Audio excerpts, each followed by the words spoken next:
MS Excel 2010 में हम data menu में नेक्स्ट कमांड देखेंगे सब टोटल। सब टोटल का यूज़ हम किसी भी चीज़ का टोटल लगाने के लिए कर सकते हैं। जैसे हमने यहाँ पर एक प्रैक्टिकल फाइल बनाई है नेम एंड सैलरी से। यहाँ कुछ एम्प्लॉयज नेम हमने दिए हुए हैं और उनकी सैलरी हमने यहाँ पर क्रिएट की हुई है। जैसे रमेश ने कंपनी में 3 दिन काम किया तो उसका 3 दिन का टोटल कितना हुआ। दीपक ने 3 दिन किया तो उसका 3 दिन का टोटल। इसी तरह से सागर ने 3 दिन किया तो उसका 3 दिन का टोटल हम यहाँ पर लगाएंगे। जैसे फर्स्ट डे उसकी 1000 पेमेंट मिली, सेकेंड डे उसको 2000 दिया अमाउंट, इसी तरह से थर्ड डे उसको 3000 अमाउंट पेमेंट किया गया। तो टोटल 3 दिन का पेमेंट कितना है या हुआ वो हम यहाँ पर सब टोटल करके देखेंगे। सेलेक्ट करेंगे, सब टोटल पे जाएंगे, ओके करेंगे तो हमें यहाँ पर 3 दिन के इनके टोटल दिखाई देंगे। तो जैसे रमेश ने 3 दिन के कितने पेमेंट किए, रमेश को किया 6000 का। इसी तरह से इसे दीपक का 3 दिन का पेमेंट हुआ 11000। इसी तरह से सागर का 3 दिन का टोटल हुआ 12000। तो टोटल कंपनी ने तीनों वर्करों को कितना पेमेंट किया, ग्रांड टोटल आया 29000। इस तरह से हम वर्करों का, लेबर्स का या किसी भी चीज पर हम सब टोटल का यूज कर सकते हैं। इसके बाद हमें इसको नॉर्मल करना हो तो हम सेलेक्ट करके इसको सब टोटल पे जाएंगे, रिमूव ऑल करेंगे तो हमारा जो है नॉर्मल हो जाएगा। इसके बाद हम देखेंगे ग्रुप। ग्रुप के लिए जैसे हमने यहाँ पर एक फाइल बनाएंगे।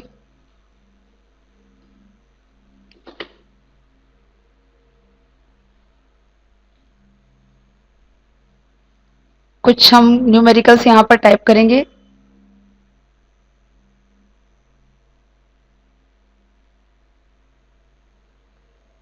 इसके बाद हम इसको सिलेक्ट करके कॉपी कर लेंगे। कॉपी करने के बाद हम ग्रुप में जाएंगे, ग्रुप पे क्लिक करेंगे।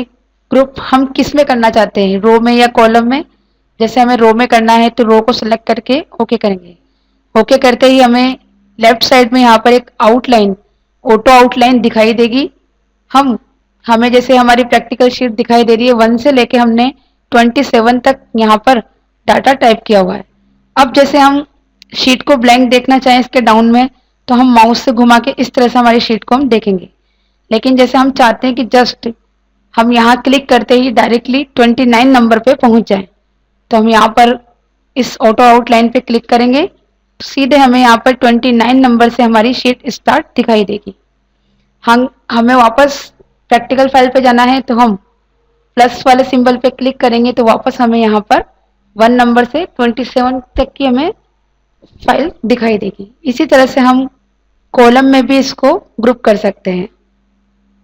कॉलम में लेंगे, ओके तो हमें यहाँ इसके टॉप में भी एक ऑटो आउटलाइन बनी हुई दिखाई देगी।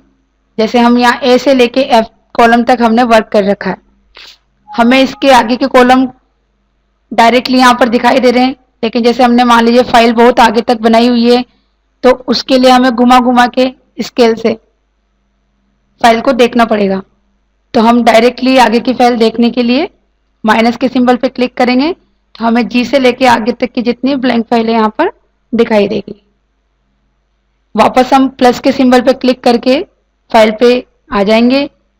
ऑटो आउटलाइन को हम क्लियर करना चाहते हैं, इसके लिए हम अनग्रुप में आएंगे, क्लियर आउटलाइन कर देंगे तो हमारी ऑटो आउटलाइन यहाँ पर क्लियर हो जाएगी। इसके बाद हम नेक्स्ट प्रैक्टिकल लेंगे रिव्यू। रिव्यू पे हम क्लिक करेंगे। रिव्यू में हम सबसे पहले देखेंगे स्पेलिंग को चेक करना। जैसे हम यहाँ पर कुछ भी रॉन्ग स्पेलिंग्स लिख देते हैं।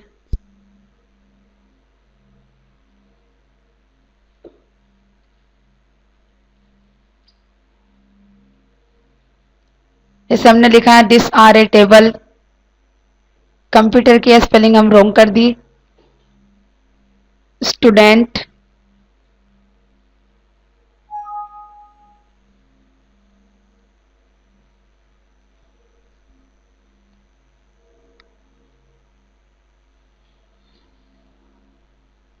इस तरह से हमने कुछ स्पेलिंग्स मिस्टेक लिखी है, हम इसको चेक करना चाहते हैं तो क्लिक करेंगे,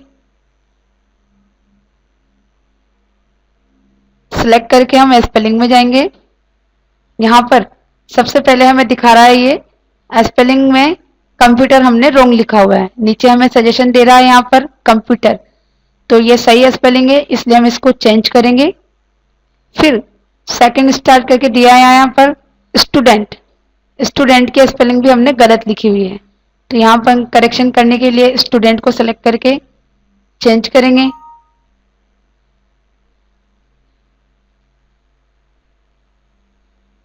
इसी तरह से हम हमारी स्पेलिंग्स को यहाँ पर करेक्ट कर सकते हैं।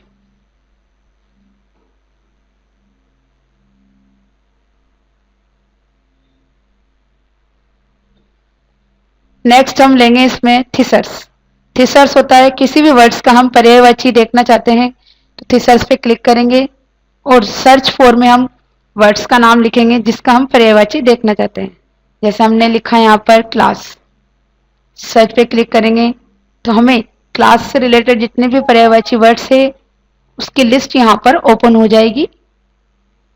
जो भी हमें शीट में इंसर्ट करना है तो उसके आगे हम एरो पे क्लिक करेंगे और यहां लेंगे इंसर्ट।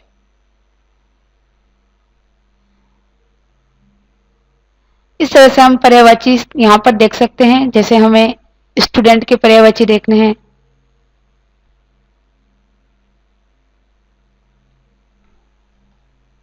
तो हमें यहाँ पर स्टूडेंट के पर्यायवाची दिखाई देंगे।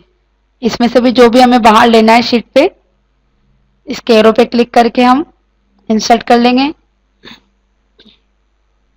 इस तरह से हम यहाँ पर थीसर्स कमांड का यूज करेंगे। Next translate.